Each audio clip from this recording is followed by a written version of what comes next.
This week on Hermitcraft.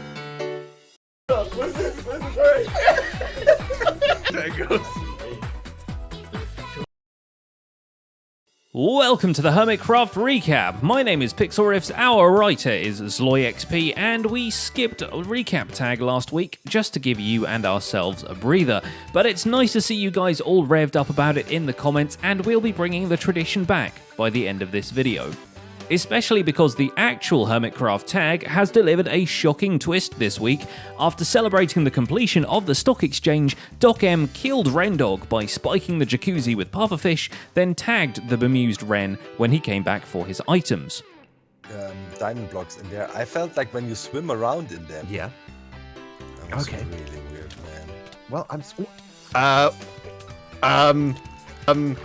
Well, dude, we got an infestation.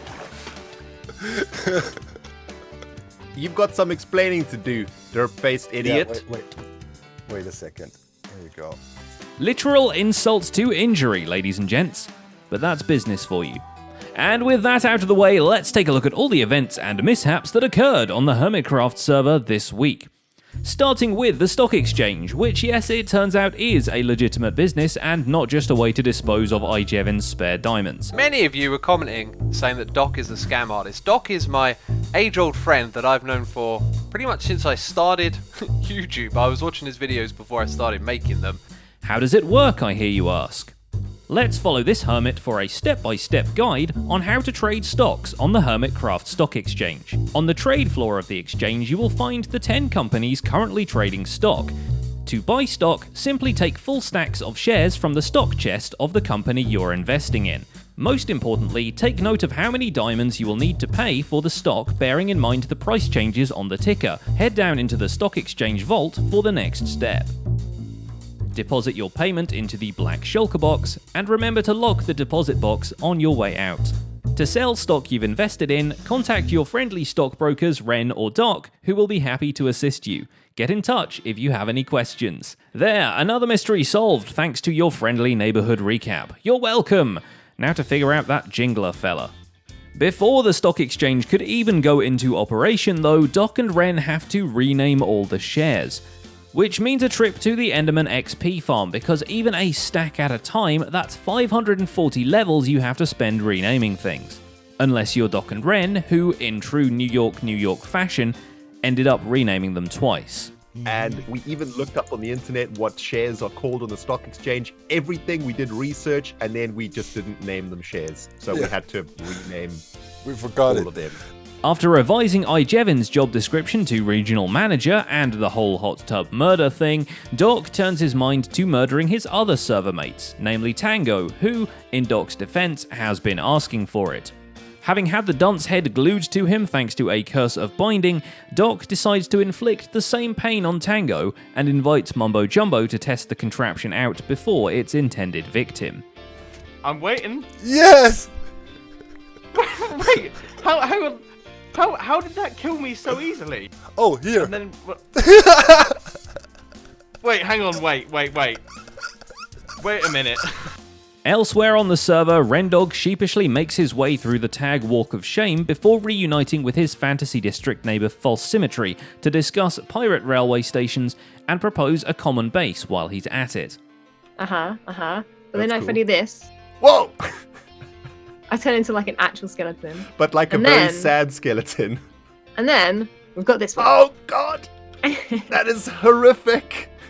The general idea is a fairy pirate grotto located in a cave between their bases, something she should be interested in, seeing as how the octopus that moved into her current place seems to be the worst possible roommate.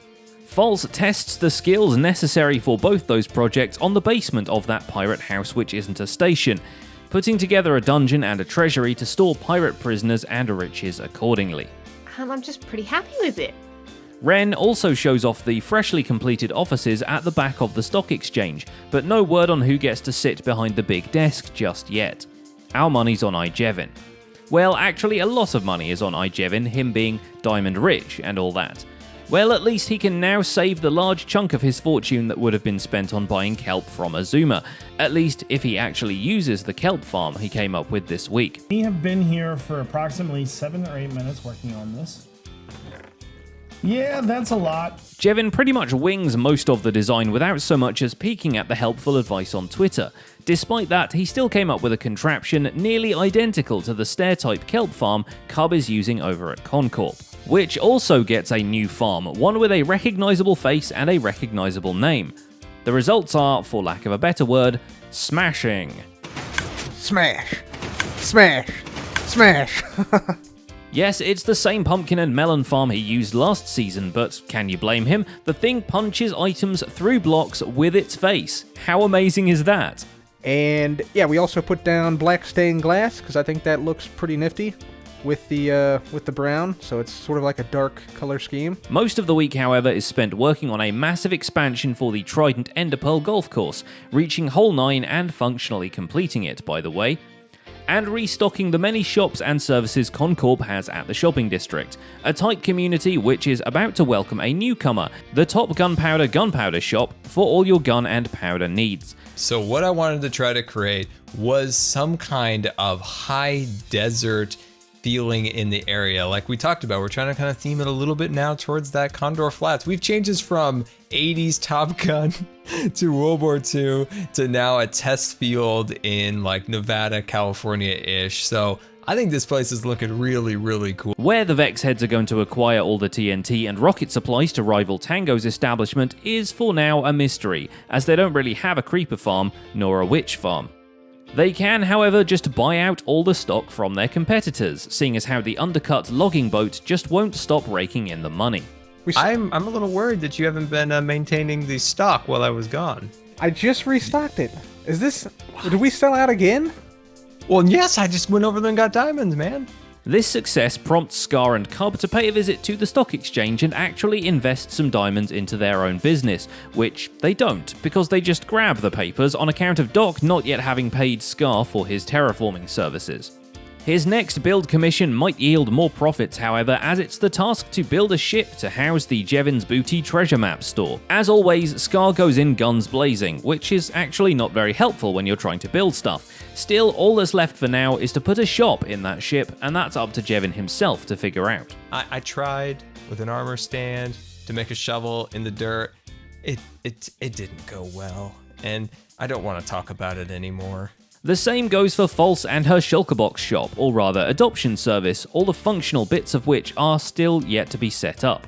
For now, she just expands on the idea of selling people their own abandoned shulker chests, and to drive in the call for action, adds names and personalities to each one. This is Larry, and dislikes bad singers, so Iskall, you might not want to adopt that one. This makes it a worthy successor of the Pet Rock shop from previous seasons, although this time the poor things are actually pretty useful, so there's no telling if Rendog will buy into it. There are yet more changes coming to the shopping district this week, with Mumbo replacing the spoiler shop with a tower with film written down the side, but leaving the pumpkin head on top, making the whole thing look like an off-brand Pez dispenser.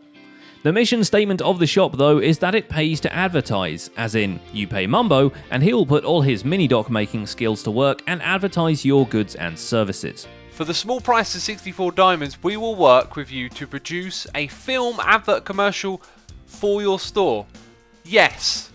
Yes, Mumbo, that is a great idea. I am sold. Back at the Mumball, he and Grian put the finishing touches to their base-to-base communications array just in time for Grian to fill Mumbo's inbox with chickens. Poultry man is back. This is of course very funny and absolutely doesn't defeat the point of having a system like this in place, what with the chickens now stuck midway through the pipes and occasionally sending eggs both ways, ticking the new mail notification over and over again. But whatever, Poultry Man demands it. Let's do it. Poultry man strikes again.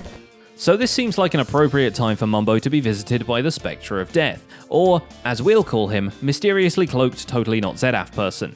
Zedaf actually visits a whole bunch of people in an episode conveniently uploaded to Zedaf's channel. The challenge he has presented to Hermitkind is a simple one, to reach 0 health in as little time as possible. This provides some amazing results, with most of the whitelist instantly taking off into the sky on Elytra and kinetic energying themselves into the ground. Impulse SV tries to kill himself with a firebow while completely underwater, and of course Mumbo Jumbo instantly leaps to his doom like he does every other episode. That was very quick. Oh my goodness, I hadn't even got my stopwatch ready. Needless to say, the winner is the audience, but in terms of the competition, it really was Mumbo who got rid of himself the fastest. You've clearly been practicing. Now Death will have to come up with a good prize for it, something he didn't do before starting this whole thing. All this dying must have been what convinced Grian to participate in a similar competition, the one to kill that Tang man he keeps hearing about. The builder's solution to murdering a guy seems to be to kill him with boredom. The plan really is just to drop Tango into a Matrix-like infinity room of his own, only for him to find out that behind the maps and sea lanterns, it's actually a box of obsidian that a person with nothing in his inventory will have trouble escaping. I tell you what, if I win this competition just because it's going to be funny, I will share the reward with the person that actually did deserve to win. It's not the first time Grian has put someone in a box, having recruited several AFKing hermits to lure in extra phantoms in a bid to farm his way to the top of the leaderboard. One such test subject was Iskall, who eventually broke out of his flat-pack prison and headed back to the Sandstone City to install a shulkerbox storage system in his favourite house. With all his worldly possessions available for instant recall, his next task is to build a grand staircase leading up to the building site of his Sandstone Keep. And it does kind of look majestic as we look at it like this. Or majestic? I don't even know what that is. TFC's vault became a little more secure this week thanks to a 3x3 piston door serving as a security checkpoint to keep out any unwanted intruders. The door itself is made of diorite, so at the very least it'll probably keep Iskall away. After a few more complex redstone solutions for actually opening the vault, TFC opts for the simple and elegant solution of stone pressure plates concealed by the stone path around them, but with the whole thing isolated by a lever in the nearby security office, so if you aren't on the guest list, you ain't coming in. On a brighter note, TFC finally gets his blaze rods, provided by Tango Tech, being the owner of a double blaze farm at all. And coincidentally, Mr. Tech does some digging of his own, except he really doesn't. Not in the slightest. All the stone removed to expand his underground cavern of Digmabits is excavated by TNT and TNT dispensers. To our surprise, this does not end up as the winning contraption of the Tango killing contest. Have a good day, friend. Oh, look at him! Did he save himself? He did! He went into the hole the last second! Impulse SV doesn't exactly post the fastest time in Zeth's time trial, but he's got other things to worry about this week, most of which is in the Nether. Now the main section of the hub is all quartzed out, Impulse takes a literal bricks and mortar approach to the portals leading to the industrial district. This includes his own portal, which he marks out by embedding his face in the floor like Robin Williams at the end of Jumanji. Somebody's paying their respects, I guess, or he's got a shovel. Maybe he's trying to dig me up out of the ground. I don't know. After that, Impulse heads back to the Nether roof to apply some much-needed fixes to his wither-powered tree farm and installs an elevator for easy access to the farm, but only if you're riding in a minecart first. And now, if I hit the button, does that change anything? Okay, so far so good. Before Halloween came and went, Joe Hills returned to the Mesa in a final attempt to grab as many cobwebs as he could, but surprisingly, the thing that he gets stuck in the longest is a book written by Zombie Cleo. And, of course, because this is written by Zombie Cleo, we need to read this with our best Zombie Cleo British accent. Better a diamond with a flaw than a pebble without one. You want some fish and chips? Is that close? That sounds a little close. I feel like I'm lilting. No, I'm doing a little bit too Irish. As for the original, in keeping with the spirit of the season, Zombie Cleo builds a home for a couple of phantom-headed maniacs to live and cook cod-headed children in. Why, a pair of late trick-or-treaters can be seen skedaddling from the doorstep, having met with a phantom face nonchalantly holding one of their own's head.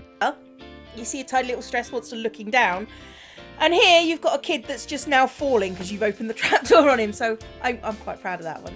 And finally, there's Azuma Void with his much less creepy dealings. First, he starts construction on the border of the pirate district, easing himself into the art of terraforming and learning how to make a believable beach out of this yellow stuff he took from a mining desert and some bendy trees.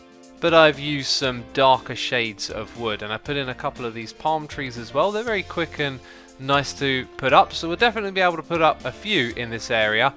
Next, it's the winner of the Ice Farm Design Competition. The build most fitting, or at least judged most fitting by Azuma, is now rebuilt on the actual Hermitcraft server and houses the Ice Cube farm of good old X. Maybe this way Stress won't find out about it for a while, although we suspect the word ice written on top in giant letters is a bit of a giveaway. Which brings us at last to the return of Recap Tag, and this week we figured go big or go home, so we want you to go to Grian's Poultry Man video and comment "those chickens are up to something."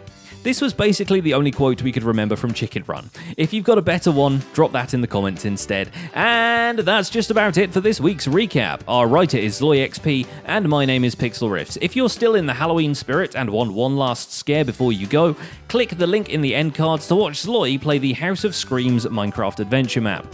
Don't forget to leave a like while you're still here and subscribe so you won't miss future recaps. Thanks for watching, and we'll see you next week.